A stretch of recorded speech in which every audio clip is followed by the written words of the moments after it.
ఒక పాత తాటాకు పాక. వర్షం కురుస్తోంది. మాధవుడు ఖాళీగా ఉన్న కంచు గిన్నెను చూస్తూ కళ్లల్లో నీళ్లతో కూర్చునున్నాడు.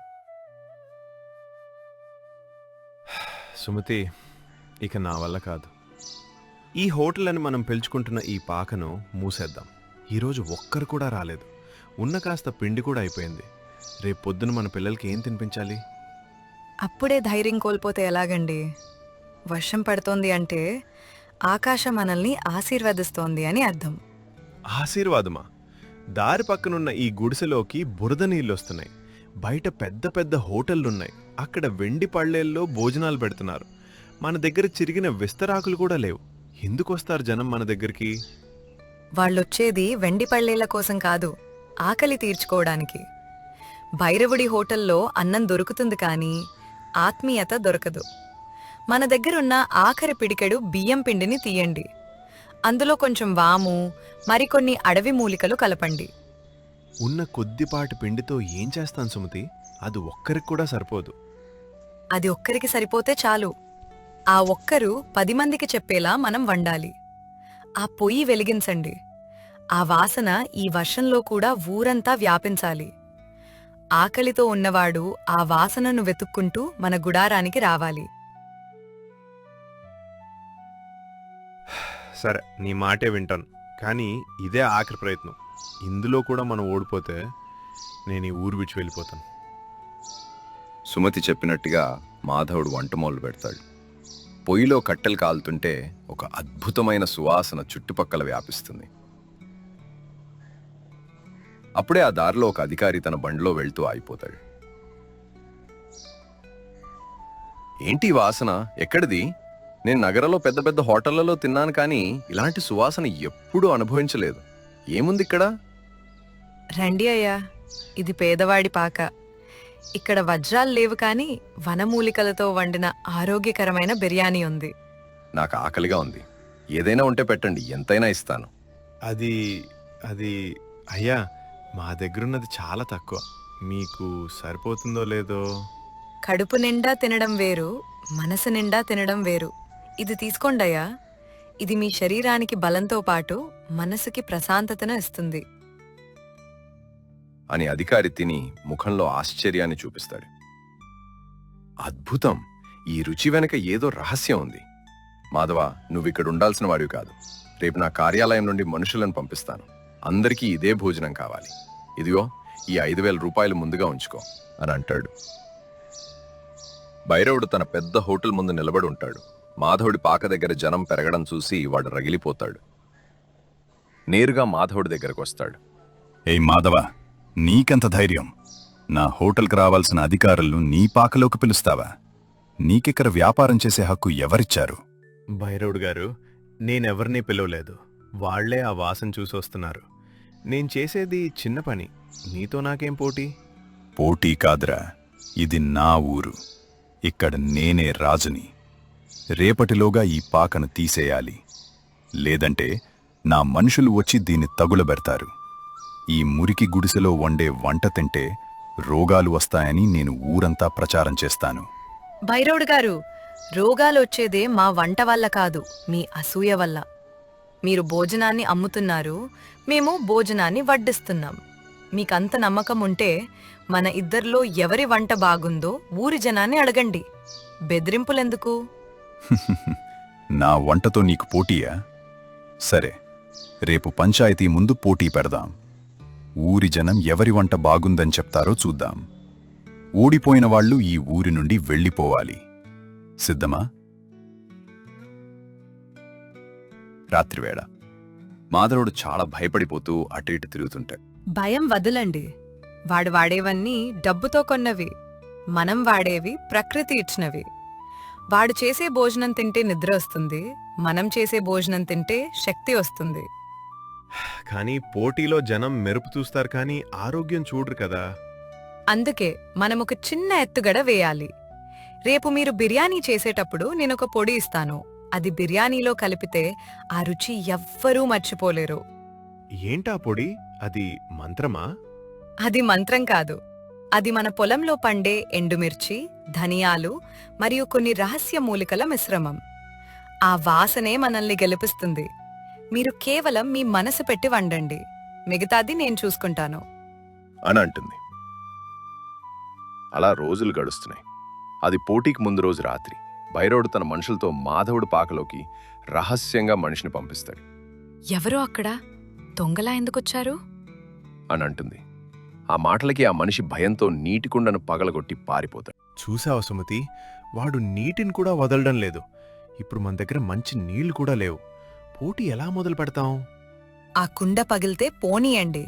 వాడు మనల్ని ఆపాలని చూస్తున్నాడు అంటేనే మనం గెలుస్తున్నామని అర్థం. మనం ఊరి చివర ఉన్న పాత బావి నుండి నీళ్లు తెచ్చుకుందాం. ఆ నీటిలో ఉండే తీయదనం ఈ కుళాయి నీటిలో ఉండదు. వాడు మనకు ఒక మంచి అవకాశం ఇచ్చాడు. ఏమోనే, నాకైతే చాలా భయంగా ఉంది. మీరేం భయపడకండయ్యా, మనం ఎవరిని మోసం చేయలేదు. అంతా ఆ పరమశివుడు చూసుకుంటాడు అని అంటుంది. అలా మరుసటి రోజు ఉదయం అయింది. ఊరు మధ్యలో పెద్ద సభ. ఒకవైపు భైరవుడు తన వెండి గిన్నెలు, పట్టు వస్త్రాలు కట్టుకున్న వంటవాళ్లతో సిద్ధంగా ఉన్నాడు. మరోవైపు మాధవుడు తన మట్టి పాత్రలు, కట్టెల పొయ్యితో ఉన్నాడు. ఊరు పెద్దలు తీర్పు చెప్పడానికి కుర్చీలో కూర్చున్నారు. చూడండి ఊరి పెద్దలారా, ఒకవైపు నా రాజభోజనం, మరోవైపు ఈ బిచ్చగాడి మట్టి కుండలలు.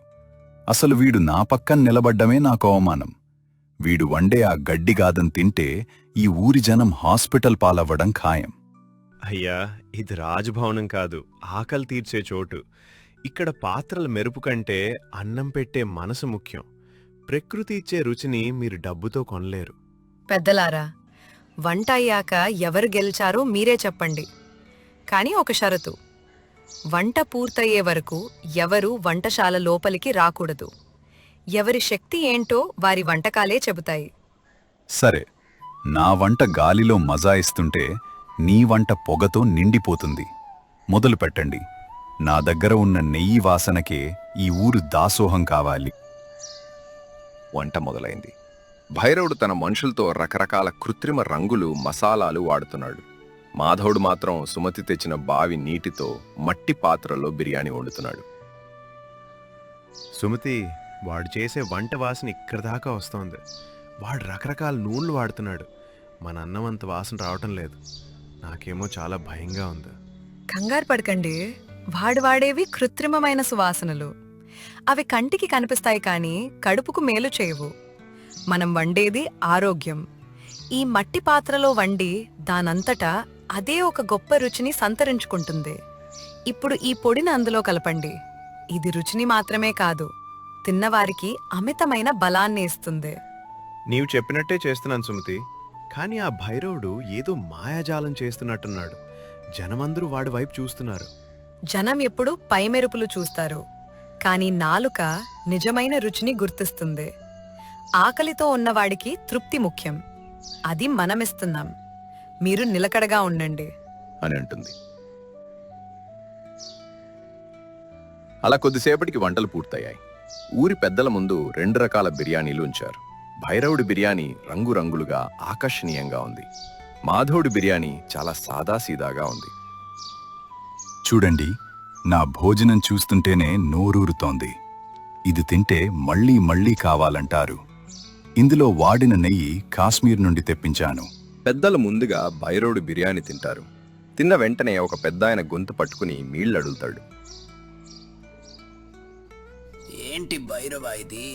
మసాలాలు ఎక్కువై గొంతు మండుతోంది. పైన మెరుపు ఉంది కానీ లోపలంతా కారంగా, నూనెగా ఉంది.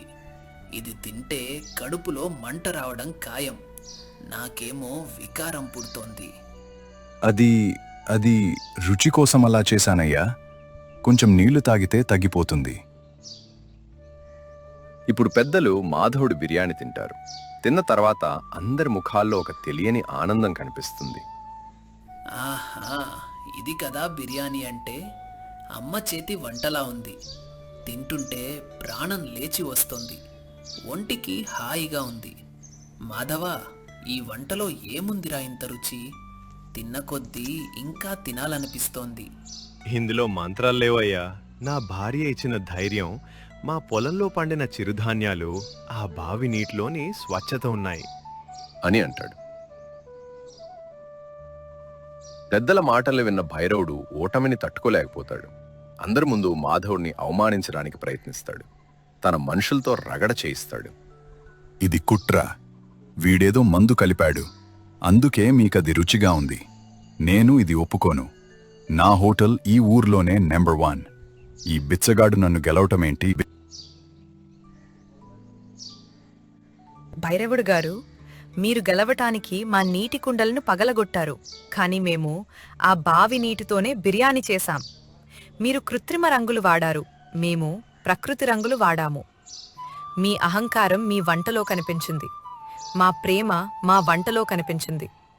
తీర్పు జనమిచ్చారు, మీరు కాదు అని అంటుంది. ఊరి జనమందరూ భైరవుడిని నిలదీస్తారు. వాడు తలదించుకుని అక్కడి నుండి వెళ్ళిపోతాడు. మాధవ, ఈ రోజు నుండి ఈ ఊరి అధికారిక భోజనశాల నీదే. ఈ అహంకారి భైరవుడి హోటల్ కట్టడం కూడా నీకే అప్పగిస్తున్నాం. నువ్వే దీన్ని నడపాలి.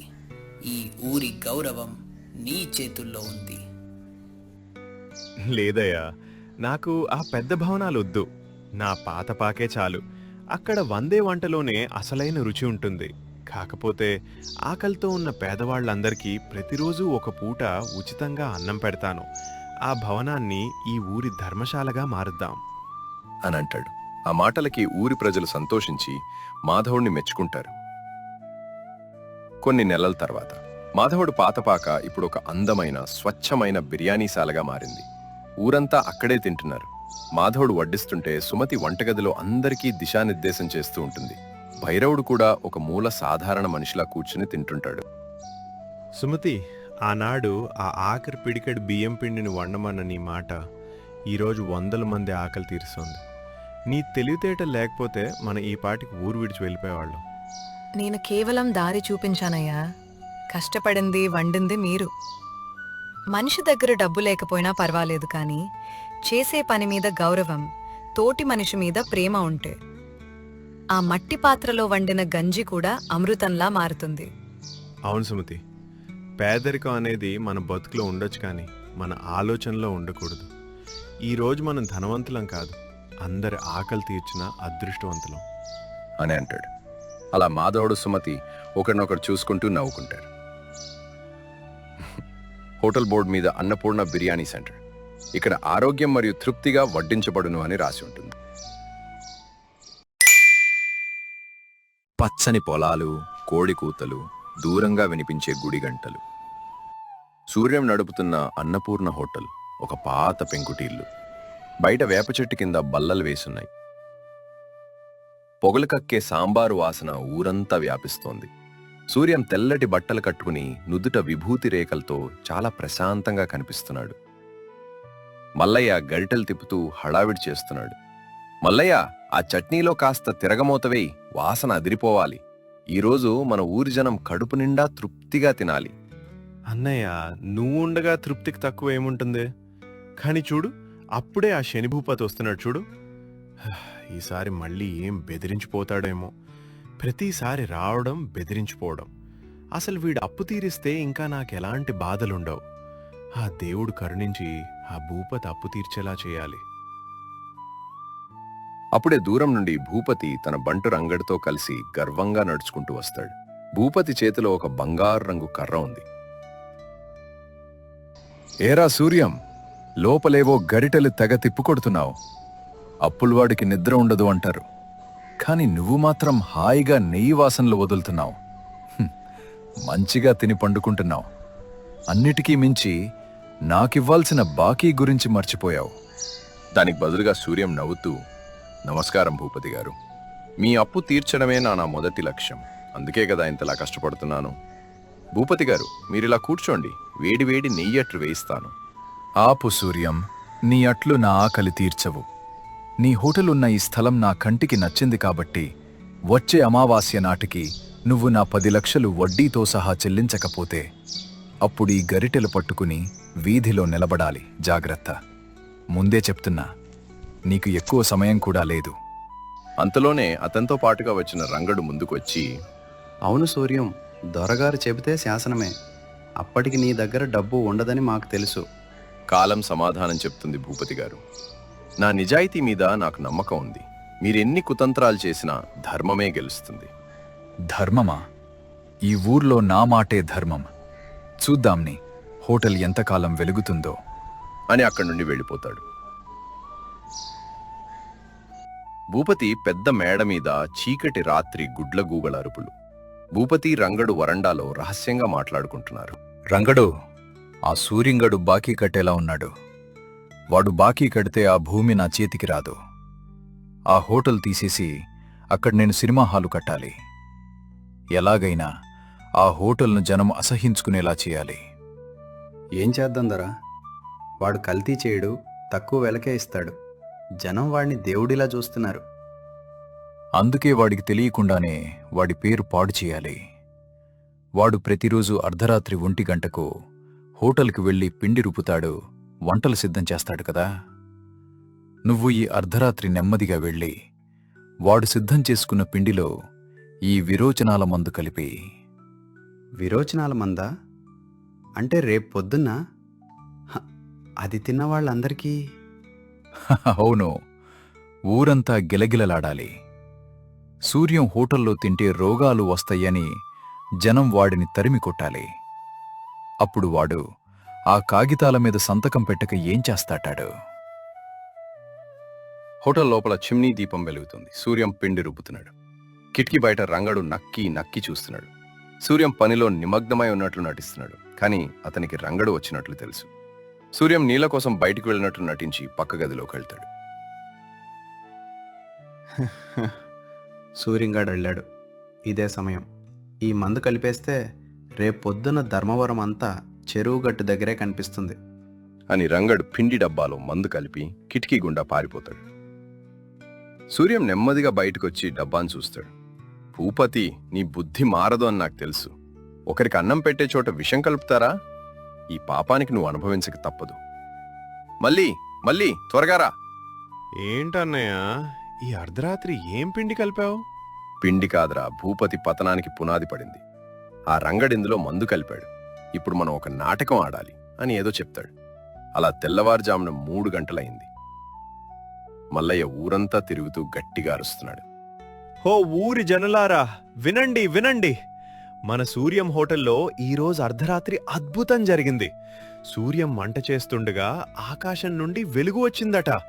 దేవతలు దిగివచ్చి ప్రసాదం వండారట. ఆ ప్రసాదం తింటే కీళ్ల నొప్పులు, కడుపు నొప్పులు అన్నీ మాయమైపోతాయట. ఇది కేవలం తెల్లవారుజామున 5 గంటల వరకే దొరుకుతుంది అని గట్టిగా చెప్తాడు. అప్పుడు ఊరి జనం నిద్రలేచి కుసకుసలాడుకుంటున్నారు. ఈ వార్త భూపతి వారికి చేరుతుంది. ఏమిటి? దేవతల ప్రసాదమా? సూర్యంగాడికి పిచ్చి పట్టిందా? లేక వాడు మనం కలిపిన మందును కప్పిపుచ్చడానికి ఇలా అంటున్నాడా? ఖచ్చితంగా అంతే దొరా. వాడు భయపడిపోయి ఇలాంటి వార్త పుట్టించాడు. మనం కూడా వెళ్ళి ఆ ప్రసాదం కథ ఏంటో చూద్దాం. జనం వాణ్ణి కొట్టేటప్పుడు మనమే ముందు ఉండాలి అని అక్కడికి వెళ్తారు. అక్కడ ముందు జన సందోహం. సూర్యం హోటల్ ముందు వందలాది మంది జనం. సూర్యం ప్రశాంతంగా కూర్చునున్నాడు. భూపతి రంగడు రాగానే సూర్యం లేచి నిలబడ్డాడు. రండి ప్రెసిడెంట్ గారు, మీకోసమే వేచి చూస్తున్నాను. దేవతలు నాకు కలలో కనిపించి మొదటి ముద్ద మీ ఊరి పెద్దకు పెట్టు అని చెప్పారు. ఈ ఇడ్లీలు, ఈ సాంబారు కేవలం మీకోసమే ప్రత్యేకం. వద్దులే సూర్యం, నేను మా ఇంట్లో తింటాను. ముందు వీళ్ళకి పెట్టు, ఆ తర్వాత మిగిలితే నేను తీసుకుంటాను. లేదు ప్రెసిడెంట్ గారు, మీరు తింటేనే మాకు నమ్మకం వస్తుంది. ముందు మీరు తినండి, ఆ తర్వాత నేను తింటాను. చూసారా భూపతి గారు, జనం కోరిక. రంగడు, నువ్వు కూడా తీసుకో. నువ్వు రాత్రంతా చాలా కష్టపడ్డావు కదా. అలా సూర్యం ఇద్దరికీ బలవంతంగా ప్లేట్లిస్తాడు. భూపతి రంగడు ఒకరి ముఖం ఒకడు చూసుకుని భయపడుతూనే తింటారు. సూర్యం మిగతా జనం అందరికీ వేరే పాత్రలో ఉన్న ఇడ్లీలు వడ్డిస్తాడు. రే రంగడు, రుచి బాగానే ఉందిరా. ఆ మందు పనిచేస్తుందా? నాకైతే చాలా భయంగా ఉంది. ఈ సూర్యంగాడు ప్రజల్ని అడ్డుపెట్టుకుని ఇదంతా చేస్తున్నాడు. అదే నాకు అర్థం కావడం లేదు దొరా అని అంటాడు. అలా సరిగ్గా గంట గడిచిన తర్వాత ఊరి పంచాయతీ మొదలైంది. భూపతి గర్వంగా కూర్చోవాలని చూస్తున్నాడు, కానీ ముఖం పాలిపోతోంది. సూర్యం, ఎక్కడ్రా నీ దేవతలు? ఇంకా ఎవరికి ఏమీ కాలేదే? ఎవరికి నొప్పులు తగ్గలేదే? అయ్యో భూపతి గారు, తొందరపడకండి, దేవతల మహిమ ఇప్పుడే మొదలవుతుంది అని అంటాడు. అప్పుడే భూపతి కడుపులో గడబిడ మొదలవుతుంది. రంగడు కడుపు పట్టుకుని వంగిపోతాడు. అమ్మో, నా కడుపు లోపల ఏవో బాంబులు పేలుతున్నాయి. రంగడు, నువ్వు ఏ మందు కలిపావురా? అదే కదా దొరా, మీరిచ్చిన విరోచనాల మందే కలిపాను. ఆ, ఆ, ఆ, నాకు వస్తోంది. అని భూపతి రంగడు పరుగును వెళ్ళబోతుంటే జనం అడ్డుకుంటారు. ఆగండి భూపతి గారు, ఊరి జన్లారా వినండి, వీళ్ళు నా హోటల్లో విషం కలపాలని చూశారు. ఆ రంగడు పిండిలో మందు కలిపేటప్పుడు నేను చూశాను. వాడు వెళ్ళిపోగానే ఆ పిండిని తీసి పక్కన పెట్టి కేవలం భూపతి గారి కోసం ప్రత్యేకంగా ఈ ప్రసాదం చేశాను. మిగతా జనం తిన్నది రాత్రి నేను పవిత్రంగా రుబ్బిన కొత్త పిండి. ఏమిటి, మా ప్రాణాలతో ఆడుకుంటావా భూపతి? నిన్ను వదిలేది లేదు. నిన్ను ఊరి పెద్దగా ఎన్నుకున్నందుకు మాకు బానే బుద్ధి చెప్పావు. సూర్యం బాబు, నన్ను హాస్పిటల్కు వెళ్ళనివ్వు. నొప్పి భరించలేకపోతున్నాను. నీ కాగితాలన్నీ ఇచ్చేస్తాను. నీ భూమి నీదే. దయచేసి నన్ను వదిలేయ్. అసలే నా కడుపులో గడబిడ అవుతుంది. నేను చేసినది తిరిగి నాకే జరిగింది కదా అని బాధపడుతూ చెప్తాడు. కానీ సూర్యం మాత్రం అడ్డు తప్పలేదు. ఇంకా భూపతి చేసేది ఏమి లేక తన ఆస్తి కాగితాలన్నీ సూర్యం పేరు మీద రాసిచ్చి పడుగును వెళ్ళిపోతాడు. రంగడు కూడా వెనకనే పరిగెత్తుతాడు. ధర్మం ఎప్పుడు ఓడిపోదు, ఒకరికి అన్నం పెట్టేవాడిని ఆ దేవుడే కాపాడతాడు అని సూర్యం ఆ బాకీ పత్రాలను అందరి ముందు చింపివేస్తాడు. జనం అందరూ జేజేలు పలుకుతుండగా సూర్యం మళ్లీ తన హోటల్లో అందరికీ వడ్డించడం మొదలు పెడతాడు. చూసారా, ఈ కథలో భూపతి వేసిన పథకాన్ని అతనికే తిరిగి తగిలేలా సూర్యం తన తెలివితేటలతో తిప్పికొట్టాడు.